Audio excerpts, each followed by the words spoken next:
Determine the percent of change from 102 to 124. Round to the nearest whole percent if necessary. So again, we're going to be doing that whole percent. So we just need to go to the tenths place if we have a decimal, so that will help us round. So our formula is change or difference over original. My original is 102, okay, equals percent over 100. So the change, 124 minus 102, is 22. So the change would be 22 over the original of 102 equals x over 100. Circle these two numbers. 100 times 22 is 2200. Then I'm going to take that and I'm going to divide by 102. 102 won't go into 2 or 22, but it goes into 222 times. That would be 204. When you subtract, you get 16. Bring down your 0. 102 goes into 160 one time. When you subtract, you get 58. You're going to add a decimal and bring it down. 102 goes into 580. Let's try 5 times. That's 510, so it'll go in 5 times. I'm going to stop there because that 5 tells me to round that 2 up. So that is a 22%, and I went up from 102 to 104, so it's an increase.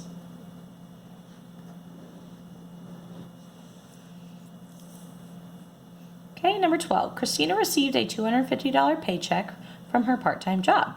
She spends 45% on groceries, deposits 20% into her savings account, uses 10% to buy new shoes, and spends the remaining amount to go get a pedicure. What was the amount that Christina deposited into her savings account? So savings account is really the only thing I care about here besides how much her paycheck was. And she put 20% into her savings account. So because I have a total of $250, that is my whole, I can use my shortcut here. So 250 times 20% as a decimal is 0.2. That's like 0.20, which is the same as 0.2. I like 0.2, it's easier. 0, 2 times 5 is 10, and that's 5. Move 1 decimal. So how much did she put into her savings account? She put $50 into her savings account. Number 13. Olivia made a circle graph to show how she spends her monthly allowance of $220. How much more does Olivia spend on entertainment than on food?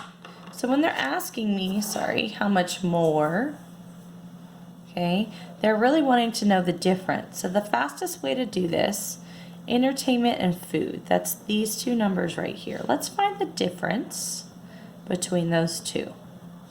So she spends 20% more on entertainment than she does on food. So let's figure out what 20% of the total is.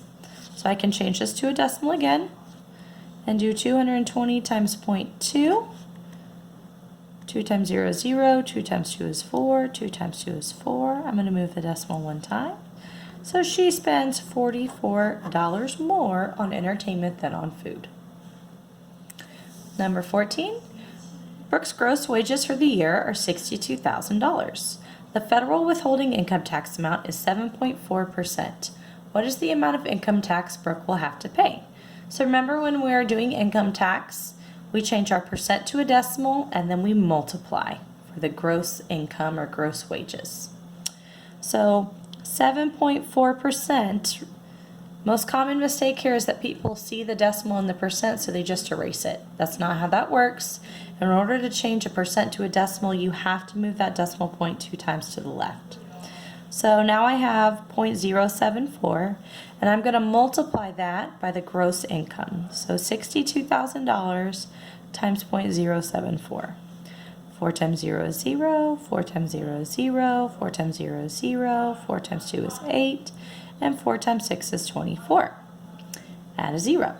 7 times 0 is 0, 7 times 0 is 0, 7 times 0 is 0, 7 times 2 is 14, 7 times 6 is 42, plus 1 is 43. I'm going to add down because there's no point in writing a whole other line of zeros.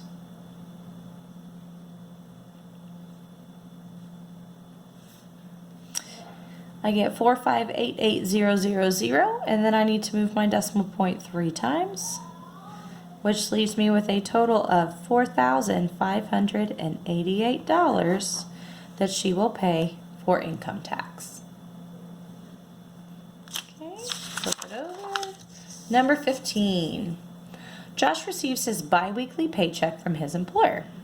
Part of his pay stub is displayed below. What amount should, that should say Josh, receive after he pays 16% of his wages in income tax?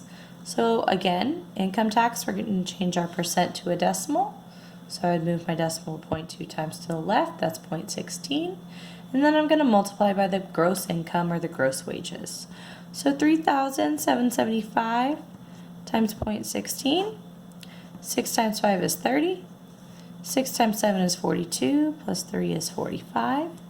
6 times 7 is 42, plus 4 is 46. 6 times 3 is 18, plus 4 is 22. Add a 0. 1 times 5 is 5, 1 times 7 is 7, 1 times 7 is 7, and 1 times 3 is 3. Add down.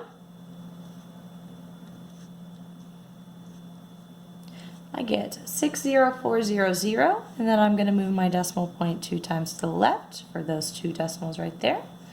And I get a total of $604. Number 16.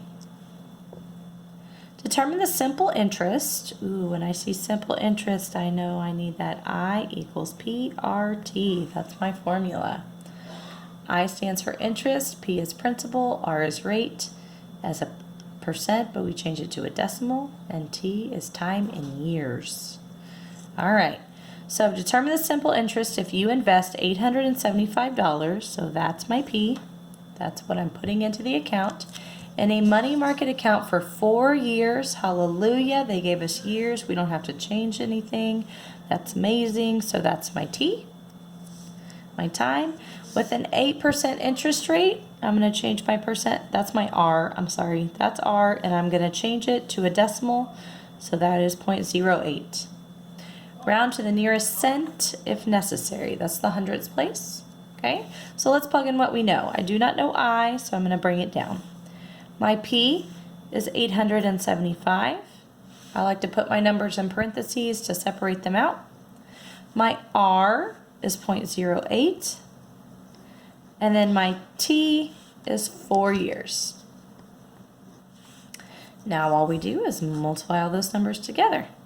I'm going to do these 2 first. As remember with multiplication, it really does not matter what order you go in. Multiplication and adding, it doesn't matter. So you can do that in whatever order you want to. I'm going to do 0.08 times 4. Oops. That is 0.32. So I equals 875. Now this is 0.32. Now I'm going to multiply those 2 numbers together. 875 times 0.32. 2 times 5 is 10. 2 times 7 plus 1 is 15. 2 times 8 is 16. Plus 1 is 17. Add a 0. 3 times 5 is 15. 3 times 7 is 21. Plus 1 is 22. 3 times 8 is 24. Plus 2 is 26. Add down. I get 28000. I'm going to move my decimal point 2 times to the left for my 2 decimals here. And I get a total of $280. And that is my